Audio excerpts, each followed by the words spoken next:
පළවෙනි එක තමයි සම්මා දිට්ඨි. සම්මා දිට්ඨි. සම්මා දිට්ඨි කියන කටම පෙරපසු නොවි යහපත් දැකීම. එහෙම නැත්නම් යහපත් නිවැරදි කල්පනා. දැන් කල්පනා නෙමෙයිනේ. දැකීම. දැන් යහපත් දැකීම කියනකොට මොකද්ද මේ යහපත් දැකීම කියන්නේ? ඇත්තටම. යහපත් විදිහට දකින්න කියනවා. යහපත් විදිහට දකින්න කියලා කියපුවාම මොකද්ද? මොකද්ද යහපත් විදිහට දකින්න? ගුණාගුණද? මේ ලෝකේ යථාර්ථය දකින්න කියන්නේ. මේ ලෝකේ තියෙන යථාර්ථය දකින්න කියනවා. කොහොමද දකින්නේ?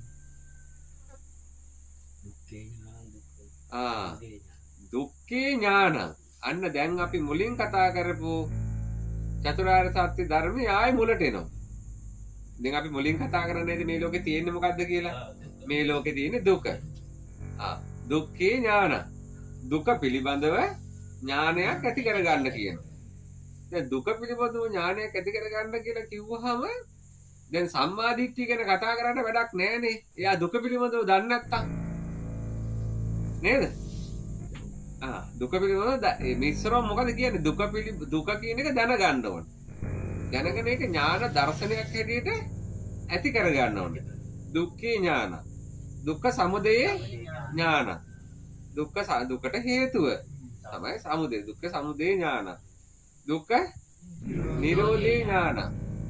දුක්ඛ නිරෝධ ගාමිනී පටිපදාය ආර්ය ඥාන. දැන් ආයේ කොතනද දාවේ? දැන් කොතනද දාවේ? ආයේ මුලට ආවා. නේද?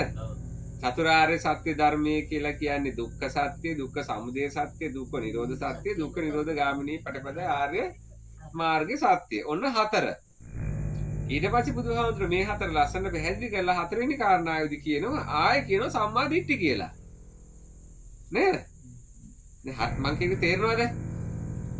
චතුරාර්ය සත්‍ය ධර්ම ගැන කතා කරා. හතරක් තියෙනවා. මේක තමයි මේ ලෝකේ තියෙන චතුරාර්ය සත්‍ය ධර්ම හතර කියනවා. ඊට පස්සේ හතරවෙනි එකේදී කතා කරනවා එක කොටසක් අරගෙන කියනවා සම්මා දිට්ඨි කියලා. සම්මා දිට්ඨි කියන එක උන්වහන්සේ මායි විග්‍රහ කරනවා මේ හතරම තමයි සම්මා දිට්ඨි කියන්නේ කියලා. ඒකනේ කිව්වේ දුක්ඛේ ඥානං, දුක්ඛ සමුදය ඥානං, දුක්ඛ නිරෝධේ ඥානං, දුක්ඛ නිරෝධ ගාමිනී පටිපදාය ඥානං. දැන් මොකක්ද මේ කිව්වේ? සම්මා දිට්ඨි කියන එක මායි උන්වහන්සේ කියන මේ ඉහත කිව්ව එකම තමයි සම්මා දිට්ඨි කියන්නේ කියලා.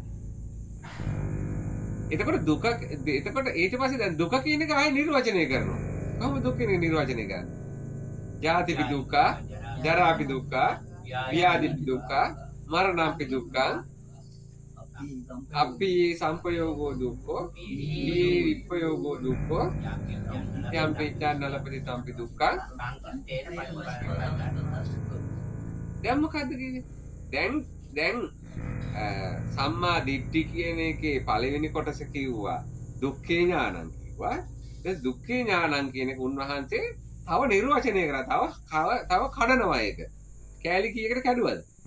අන්න. එතකොට අන්න එතන කියනවා ජාතිපි දුක්ඛ කියන. ඒ ජාතිපි දුක්ඛ කියන එකත් ආයෙ කඩනවා. දැකද? ජාතිපි දුක්ඛ කියන එකත් ආයෙ කැඩුවා. නේද? ජාතිපි දුක්ඛ කියන එකත් ආයෙ කැඩුවනේ කෑලි කීපයකට. එතකොට කොහෙ මෙන්න මේ තැන් වල උප්පත්තිය ලබන්න පුළුවන්. කෑලි හතරකට කැඩුවා නේද? අණ්ඩජ ජලාබුද ඕපපාත සංසේ ඕපපාත. එතකොට ඒකත් කැඩුවා කෑලි හතරකට. එතකොට බලන්න එයාට තීක්ෂණ නුවණක් තියෙන්න ඕනේ නැතිද මේ සම්මා දිට්ඨි කියන එක ඇතුලේ? සම්මා දිට්ඨි කියන කෑල්ල ඇතුලේ එයාට ජාතිපි දුක්ඛ, ජරාපි දුක්ඛ ඒක තියෙන ජාති කියන්නේ මොකක්ද කියන එක පැහැදිලි වෙන්නේ. එතකොට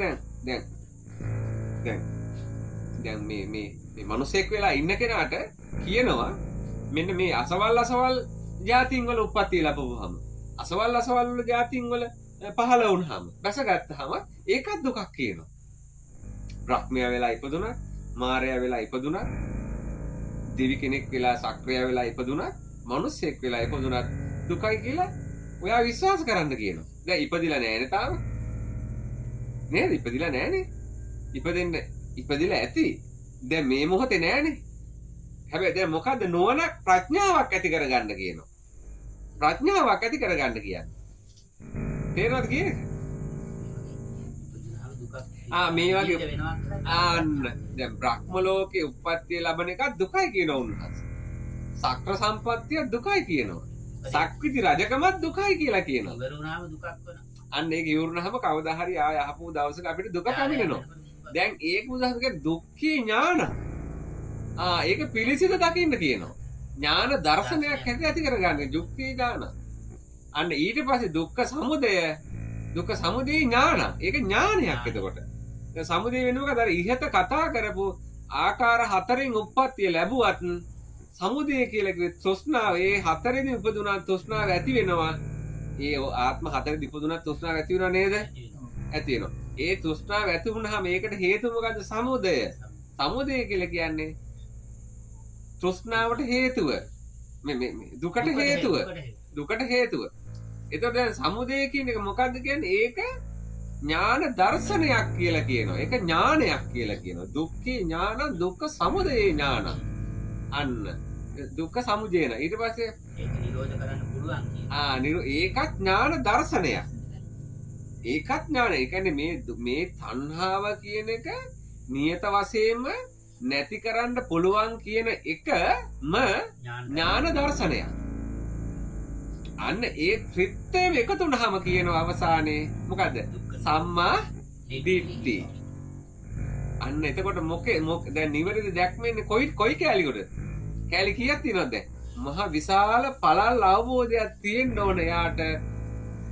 ජාතිය පහළවීම, ඊට පස්සේ ජරාවටපත් වීම, තව එතන තියෙනවා දැන් අපි කතා කරේ නෑ නේද ටික. දැන් ජාතිය අපි කතා කරා, ජාතිය කඩලා තියෙන ගොඩක. ඊට පස්සේ ජරාව තියෙනවා. ජරා මොන ආකාරයෙන්ද සිද්ධ වෙන්නේ?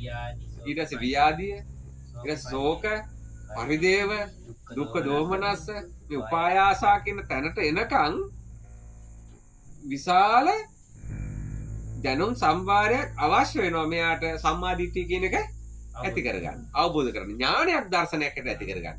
දැන් නිකන් උඩින් අතපත ගාලා පුළුවන්ද මේ දුක්ඛේ ඥානං ඇති කරගන්න? බෑ.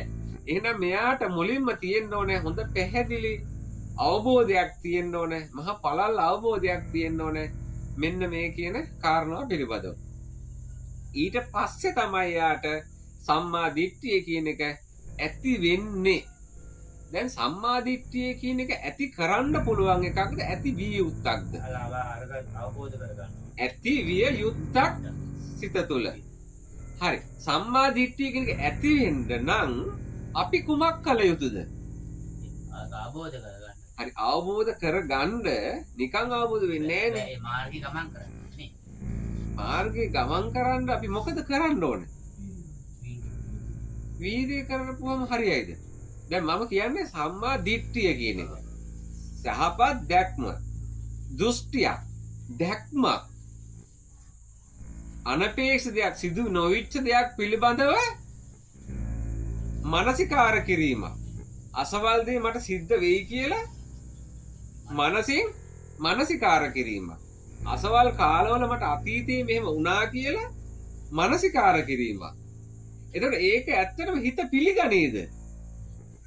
සර්ව සාධාරණයි දෙයක් පිළිගනේද? ඒක මේ වෙච්ච නොවිච්ච දෙයක්, දැක්කේ නැති දෙයක් පිළිගනේද? දැන් පිළිගන්නේ නැහැ. එහෙනම් ජාතිපි දුක්ඛ කියනකොට, ජාතිය දුකයි කියනකොට අපිට මොකද්ද මෙයාට ගිහින් පෙන්වන්න තියෙන්නේ? මෙයාට ගිහින් පෙන්වන්න තියෙන මරණ ගෙදර. මෙයාට පෙන්වන්න තියෙන ගිහිල්ලා මරණ ගෙදර, මල ගෙදර මෙයාට පෙන්වන්න ඕනේ. කාටද පෙන්වන්නේ?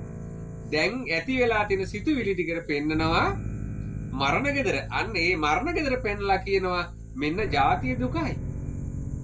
මෙන්න ජාතිය, මෙන්න ඉපදුනා නම් සත්‍යය මැරෙනවා, මරණයටපත් වෙනවා. මේ බලන්න ඇවිදින්න කියලා පෙන්නනවා. දැන් මේ මල ගෙදර නිකන් ගියාට හරියනවද? නෑ. මම මැරෙනවා, මම තමයි මේ මැරිලා ඉන්නවා කියන සිතුවිලි සමුදායත් එක්ක ජීවත් විය යුතුයි මේ මොහොතේ.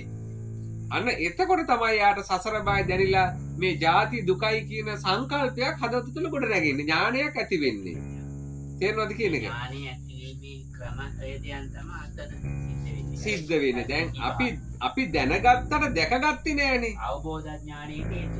ඒකයි දුක්ඛේ ඥාන. ඥාන දර්ශනයක් ඇති වෙන්නේ මේ සත්තු ඉන්නවා, සත්තු මැරෙනවා. ගෙදර බල්ලෙක් හිටියා මේ බල්ලා මිය ගියා. ඊට පස්සේ මිනිස්සු ඉන්නවා මේ මිනිස්සු ඉපදිනවා මිනිස්සු මැරෙනවා. මිනිස්සු මැරෙනවා. නේද? සත්තු මැරෙනවා.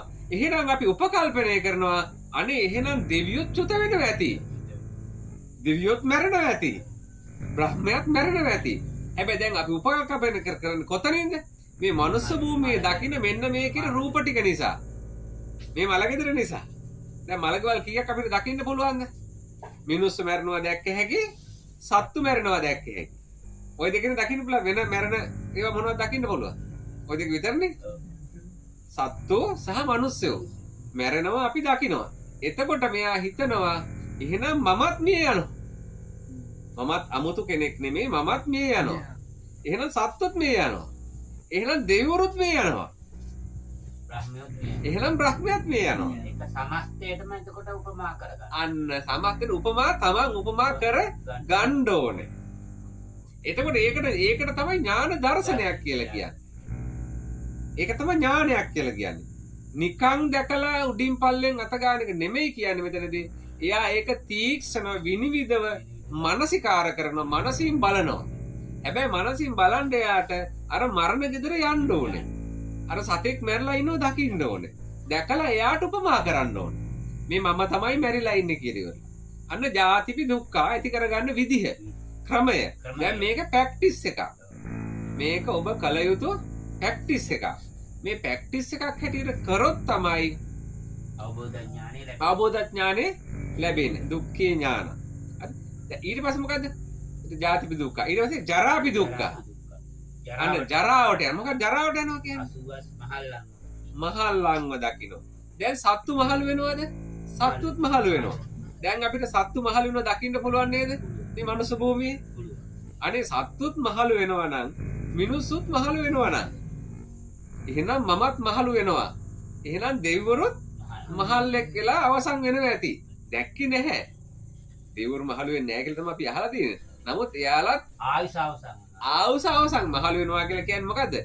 ගෙවන කාල පරාසය ක්‍රමානුකූලව අවසන් වෙනවා, අඩු වෙනවා. කාල පරාසය අඩු වෙනවා. හරිද? ජරාව. ජරා ජීර්ණතා. කණ්ඩිත්තං වාලිත්තං කියලා පාලිත්ත. චත. ආයුනෝ සංහානි ඉන්ද්‍රියාණං පරිපාකෝ. අයං උච්චති භික්කවේ ජාති. ජරා. අයං උච්චති භික්කවේ ජරා. දැන් බලන්න එහෙනම් මේ බුදුහාමුදුරුවෝ මේ ලස්සන මේක කියලා දෙනවනේ අපිට.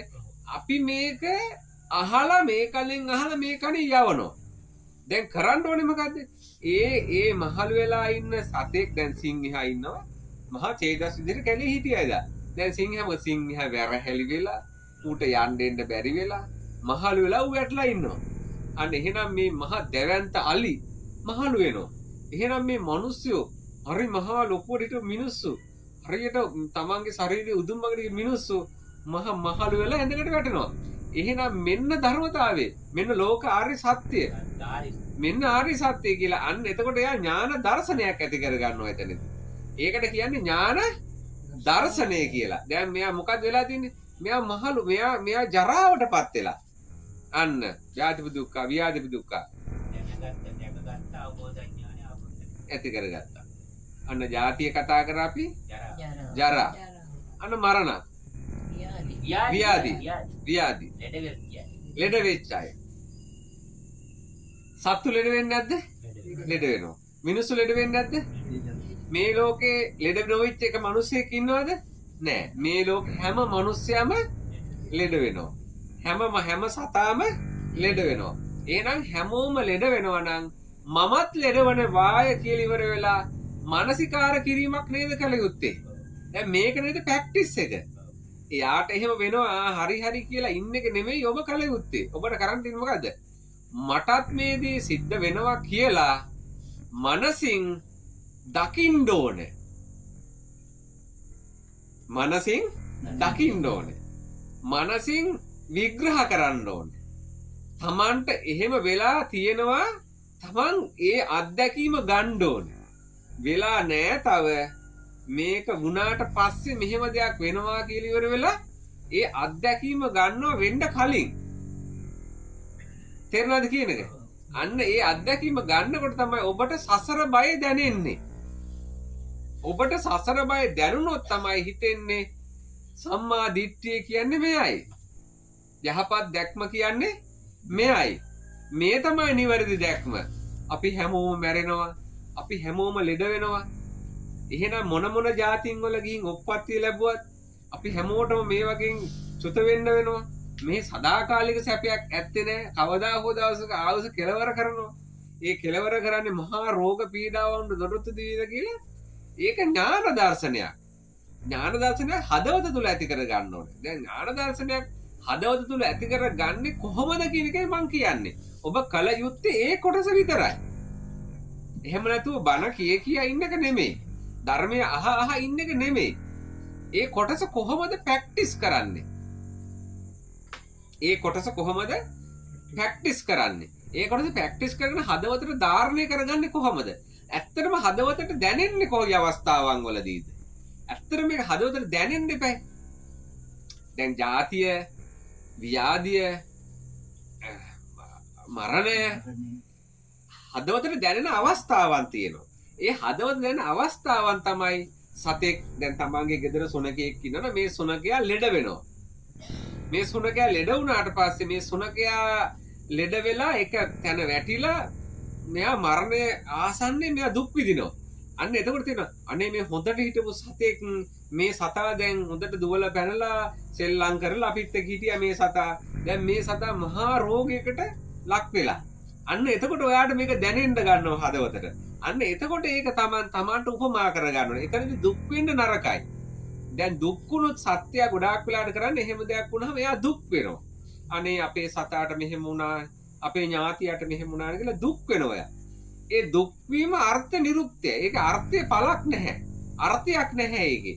ඒක යාට වැඩකුත් නැහැ, ඔයාට වැඩකුත් නැහැ. ඒක ලෝකෙට අනර්ථයක් සිද්ධ කරන්නේ. එයා මොකද කරන්නේ? බුද්ධිවන්තයා, ප්‍රඥාවන්තයා මොකද කරන්නේ? එයා බලනවා තීක්ෂණ නුවණින්. මේ සතා බොහොම හොඳට හිටියා. බොහොම හොඳට සෙල්ලම් කර හිටියා. මේ හොඳට සෙල්ලම් කර හිටපු සතාට එකපාරට රෝගයක් වැළඳුණා. රෝගයක් වැළඳුණා. අනේ එහෙනම් මටත් මේක වෙන්න පුළුවන්. මාත් එක්ක හිටපු අපේ ඥාතියා හොඳට හිටියා. එයාට රෝගයක් වැළඳුණා. මටත් මේක වෙන්න පුළුවන්. දැන් මෙතන ඔබ අප නොකරන දේ තමයි මෙන්න මේ කියන සත්‍ය සිදුවීම් වලට මුහුණ දෙනකොට, සත්‍යයට මුහුණ දෙනකොට ඒ සත්‍ය දිහා තමාන්ට උපමා කරලා බලන්නේ නැති එක. තේරෙනවද කියන එක? තමාන්ට උපමා කරලා මේ සත්‍ය දහම බලන්නේ නැති එකයි මෙතන තියෙන ප්‍රශ්න වෙලා තියෙන්නේ. ඒ බැලුවොත් තමයි තමාන්ට තේරෙන්නේ මේ දුකක් මෙතන තියෙනවා. ඒ දුකත් එක්ක